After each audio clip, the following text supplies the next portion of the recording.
台南市北区北中街一个外籍移工聚会所在，昨昏暗时7点外，那像是使用假书的时阵无注意，发生起爆的意外，造成现场8个去参加聚会外籍移工受伤。加在因是拢平安，无生命的危险。也那详细事故发生的原因，要爱调查。对监视器画面看到平静的社区，画面正边顶头的面体突然间发生起爆，玻璃破去，压到龟头卡，真多人走菜。我听到嘣一声，然后他那个窗户整个蹦，然后人就有些人脸被烧黑了，然后地上就躺了几个人啊，他就是受伤。是暗时7点半，这场起爆的意外发生到正突然，所在是外籍移工聚会所在。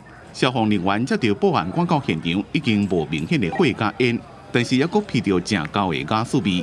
我们有闻到大量的瓦斯味道了哈，那看起来据现场的印尼的人士表示啊哈，他们是说他们在煮东西，把瓦斯桶不慎引爆了。那现在瓦斯因为那个接头已经坏掉了，所以说没有办法关闭，所以只能让它这个自然的溢出，那要加上喷水，用水雾来降低浓度。受伤的8位移工分别是2级到3级的小烫伤，好佳在拢知影人无性命危险。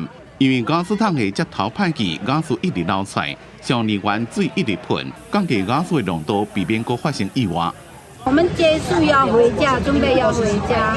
后来我们要那个闻到没有，我们闻到那个瓦斯漏了，所以我们要关紧，那个已经很近了，没有办法，很近。所以你们有去关瓦斯？伫起爆了，出来是乱七八糟，除了天崩落来，灶脚也烧甲规个乌臭搭。根据现场的移工讲，迄当阵无伫咧煮物件，所以爆炸的原因也搁会调查。记者综合报道。